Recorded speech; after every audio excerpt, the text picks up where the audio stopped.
good, y'all? Welcome back to a brand new episode of the weirdest videos from all over the internet.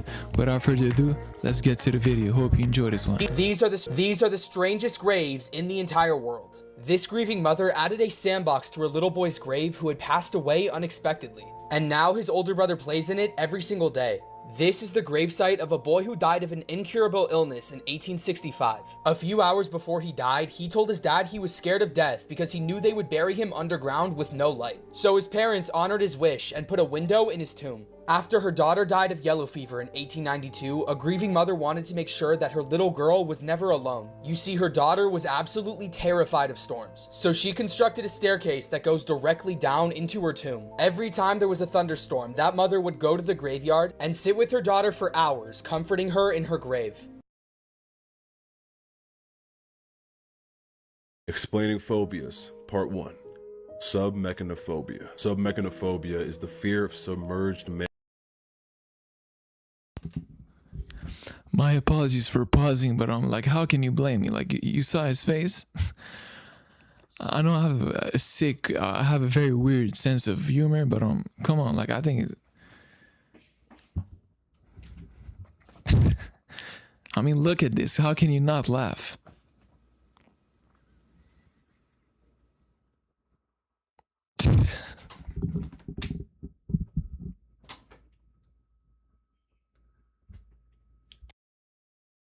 Part 1. Submechanophobia. Submechanophobia is the fear of submerged man-made objects, especially if they're like underwater or partially hidden. Now you see, this specific phobia is actually not recognized by the DSM. The DSM recognizes most typical anxiety disorder. But this phobia is very real and commonly reported, and as it's extremely interesting, but you know what else is interesting? The craziest execution methods, part 13. The classic cement shoes, sometimes referred to as a Chicago overcoat. This one, as we all know, is associated with the mafia and gangs, allegedly performed on living or deceased victims. Your feet or sometimes your whole legs would be encased in wet cement. After it dries, you are thrown into the deep ocean with them hoping your body is never discovered. Now this one is interesting because there's actually only one documented case of this ever, which is that of Brooklyn gang member Peter Martinez, also known as Petey Crack. His body was discovered in 2016. We've officially entered the second week and some truly apocalyptic scenes are coming out of Iran right now. So here's everything you need to know. Overnight, Israel carried out large strikes targeting Iran's oil refineries and storage facilities for the first time. This caused enormous fires and plumes of thick black smoke that filled the skies of Tehran. The fires were so bright that one resident told the BBC it was as if night had turned into day. But when morning came, it was the opposite. Thick, dark clouds blocked out the sun, and a CNN reporter on the ground showed that the rain had blackened and appeared to have become saturated with oil. But you can see that the rain water is actually black, also saturated, it appears, with oil. And then if we look over there, you can see that the water that's running down here, this sort of oil filled rain that we have right now. Similar shocking scenes came out of Kuwait, where a large government building was engulfed in flames after being hit by a suspected drone amid a wave of Iranian strikes on the country. Yesterday in Dubai, passengers were taken into tunnels and flights were briefly suspended after a drone struck nearby. Cautions over the weekend were heightened for terror attacks after a Southwest Airlines flight was diverted to Atlanta in response to a possible security matter. At this time, we need everybody to have their heads down and hands up. Heads down, hands up.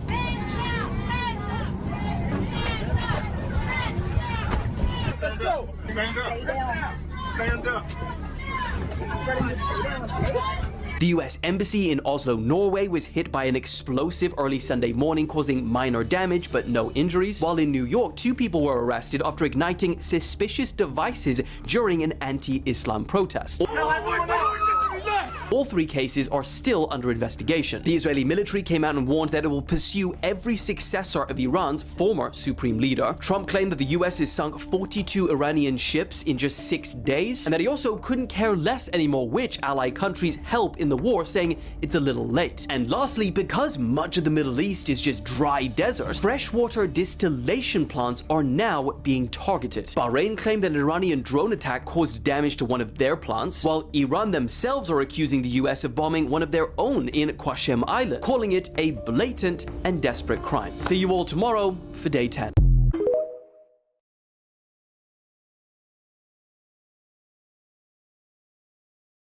10% of people have something. This is how rare your body is compared to the rest of the world. Only 10%.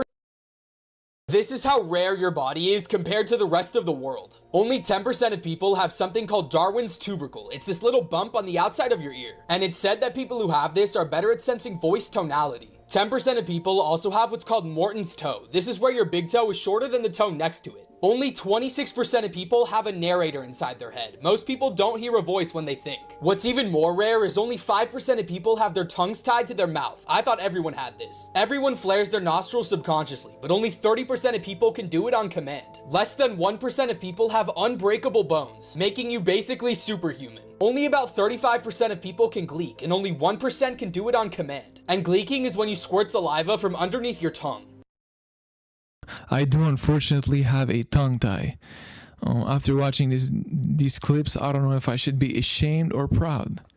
Let me know if y'all got one too, and if I should be sad about having one, you know? I'm a little sensitive. On the afternoon of October 11th, 2016, a middle-aged man named Carlos Herrera Sr. entered the visitation area of a prison in Venezuela. And right in front of one was one table where there was this bedraggled-looking prisoner who he was there to meet, the inmate. He really looked terrible. I mean, his cheekbones were sticking out, he was sort of emaciated, he was bloodied and bruised, he had bandages on his arm. And also, over the past month, this prison had been on lockdown because a gang inside the prison had risen up and overpowered the guards and completely taken over for this entire month. And just to be clear, I mean, during this month, people died as a result of this takeover. And Juan knew all this, not only because this riot was all over the news while it was going on, but also because his own son, Juan Jr., was serving time in this prison for robbery. However, Juan Sr. was not coming to visit his son right now. Instead, he was coming to visit a different prisoner, because during this riot, Juan Jr. had just disappeared. And so Juan sat down at this table with this prisoner, and after the two of them introduced themselves, very quickly, Juan Sr. said, "Please tell me what happened to my son, where is he?" But this prisoner he was talking to didn't immediately get into sort of a clear story about Juan Jr. This guy began talking about a totally separate prisoner, a man named Doranhel Vargas. Vargas was notorious across Venezuela for a series of brutal murders he committed that ultimately put him in this prison. And during this recent riot at this prison, it was Vargas and his gang that rose up and took over. And so even though he was terrorizing people and brutalizing people and was very much responsible for the deaths of multiple inmates, he also at the same time did have to make sure that the people he was in charge of, albeit illegally, had enough food, they had enough supplies. And this prisoner told Juan Sr. that if anybody got in the way of Vargas while he was in charge during this riot, they were basically beaten to within an inch of their lives. And again, in some cases, people were killed. And so Juan Sr. is like, "Oh my goodness, is that what happened to my son? Was he beaten like you by Vargas?" But at that point, the prisoner just shook his head and said no. And then he looked down and almost like couldn't make eye contact with Juan Sr.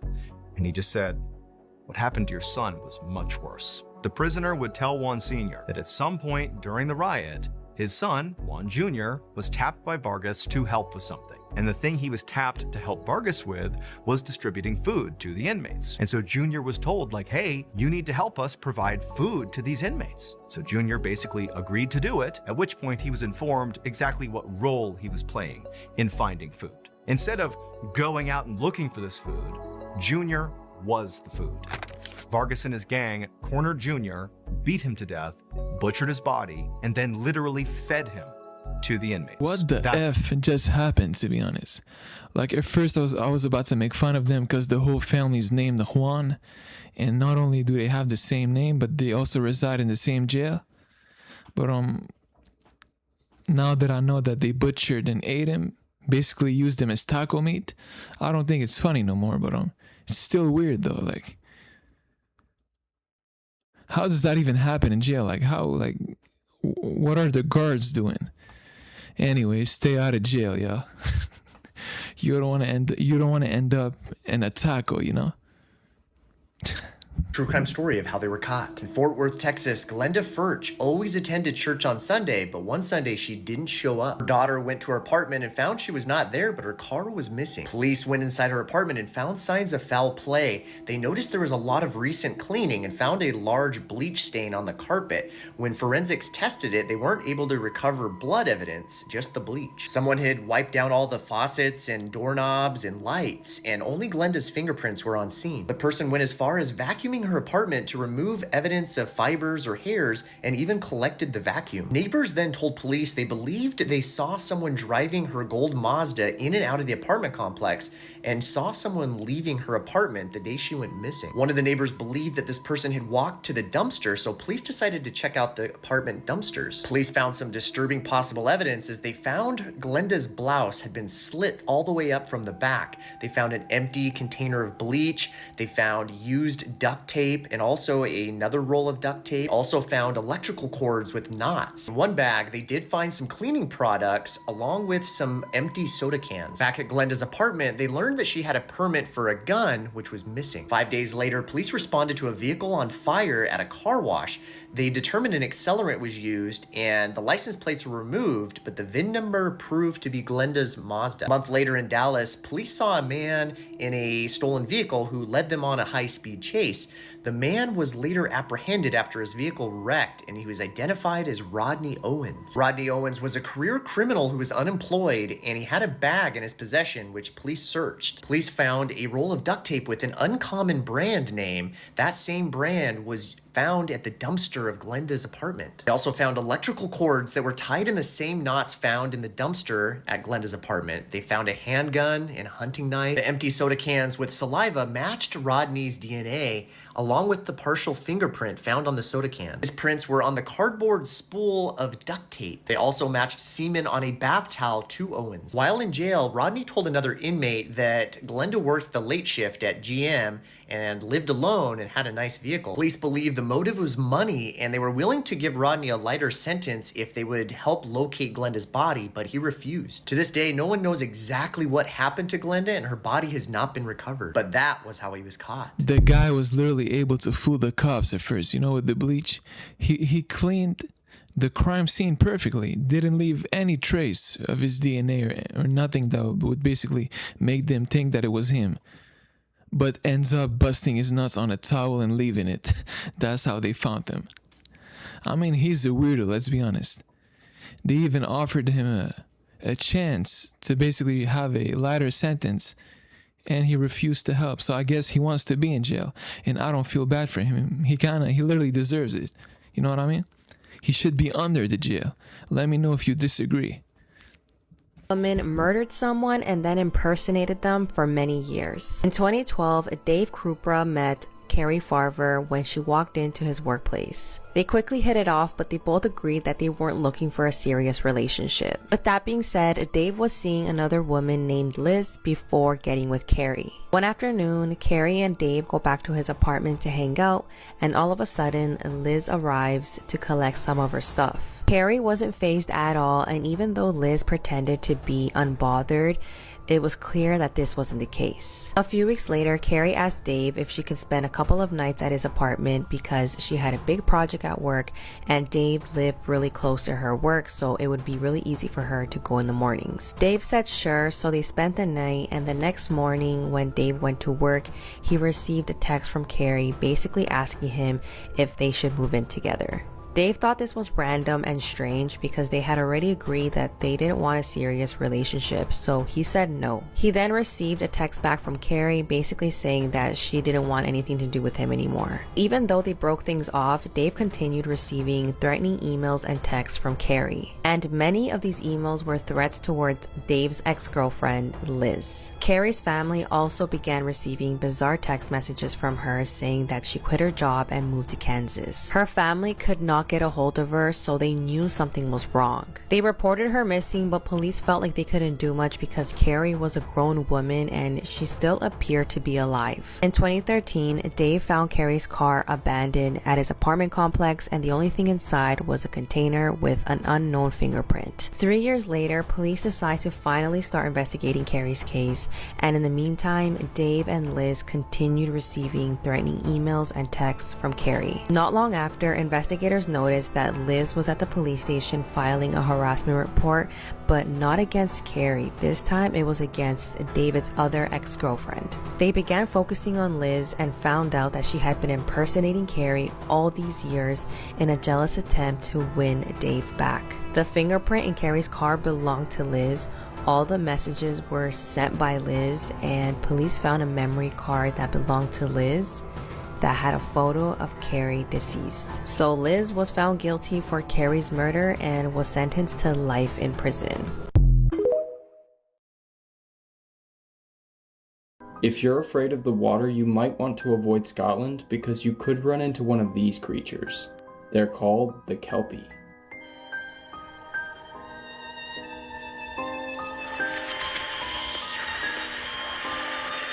The Kelpie are ancient shapeshifters in Scottish mythology which can take on either the form of a terrifying water horse or a beautiful human woman. Make no mistake though, they are just as dangerous in their human form as they are in their horse form, and they only use it to lure unsuspecting fishermen into the depths of the water where they drown them. They are said to be evil creatures who enjoy the taste of human livers and take delight in drowning people into the depths of the water. They also prey on children. Taking advantage of the fact that most kids love animals, they will appear in their original form and offer the kids of the town a ride before going straight into the ocean. And they can even extend their back to hold as many people as possible, thus causing as much damage as possible. Like this video if you think you could survive their tricks, and follow for more. I mean, who even comes up with this, you know what I mean? A Scottish water horse that basically abducts people and drowns them. Like, imagine getting abducted by a water horse and basically have him drown you. Not only that, they also shapeshift as sexy ladies. I mean, should we even be complaining here? I'm just playing, but this whole thing is weird to me. I'm speechless. I'm here! What? I'm there! I in the car! I shot through the car! Oh! The incident took place in Florida. A man named Marquess had gotten into an argument with his girlfriend. To cool off, he drove away in her car. However, his girlfriend called the police, claiming that Marquess had threatened her and taken her vehicle. I don't even know what the argument is about. I just want my car. I don't want to deal with anything. I know anytime we get into it, whether I'm right or wrong, he puts his hands on me or he threatens to put his hands on me. It gets very violent. There he is. After being contacted, Marquess voluntarily returned to the scene and fully cooperated with officers during a pat-down. Just as officers were confirming he had no weapons and preparing to place him in the patrol car, Marquess tried to speak with the supervising officer, but was immediately shut down. Can I talk to that? No. Can I talk to him more? Marquess looked visibly frustrated and helpless. The situation could have ended calmly right there, but what happened next became the most explosive turning point of the incident. I'm gonna call my mom. Yeah, call her real quick. I just want my car. I don't care about anything else. I'm over it. I've been with him for 3 years. Yeah. As she watched her boyfriend being placed into the patrol car, the girlfriend appeared emotional, telling the supervisor about their past and the good times they had shared. However, after briefly calming down, she suddenly picked up her phone and reported that Marquess often carried a weapon. But yeah, he has more than one weapon. I mean, is the girl reporting her car as missing and stolen, or is this a therapy session? Like, why are you crying and looking at the cop crying, talking about, it's been 3 years, we loved each other? Just give them the detail and get your card back. Stop with the romance. and I just wouldn't think he'd have it in my car or toting it around or anything like that. But he's sending me a picture. Upon hearing that Marquis might be armed, officers immediately went on high alert. They conducted another search. As Officer Jesse approached the patrol car, an acorn fell onto the roof of the vehicle, and that's when things took a shocking turn. Shots fired! Shots fired! Shots fired! You know. Did the cops start shooting randomly at cars and people because the acorn fell on the roof of his vehicle?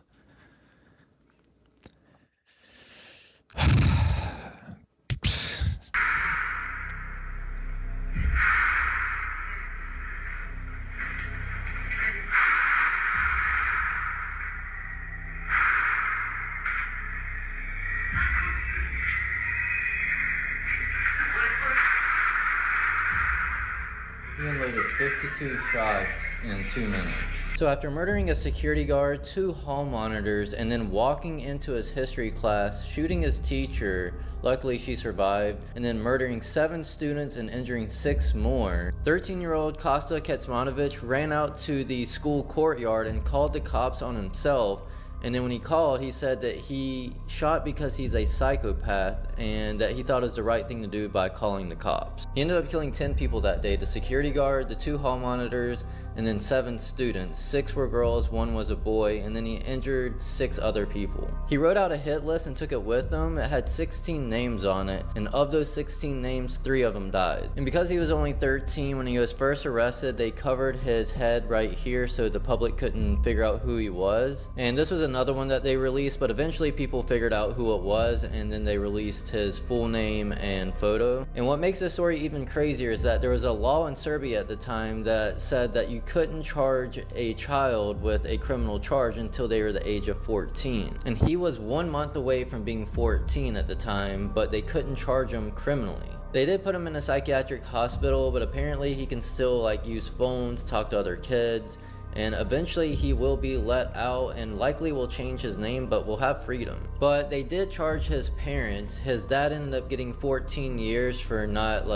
putting the guns in a safe place, essentially, because he did hack into the safe, but they were saying if he was able to get into the safe that easily, then they weren't really secure. And they gave his mom 3 years as well. And his parents had actually taken him to a local gun range, and that's where he learned how to use them.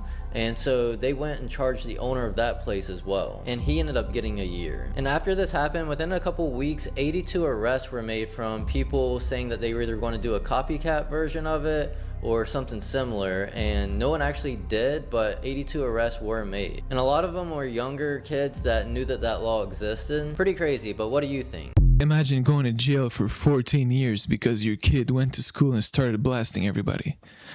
I mean, I know normally the parents are to blame, but I don't think that's the case in this situation, because the kid literally looked at the cops and said, "I'm a psychopath." He loves this. You know what I mean? Man, fuck it. Put them all in jail. Anyways, y'all, video is now officially over. Hope you enjoyed, and I'll see you in the next one. Peace out.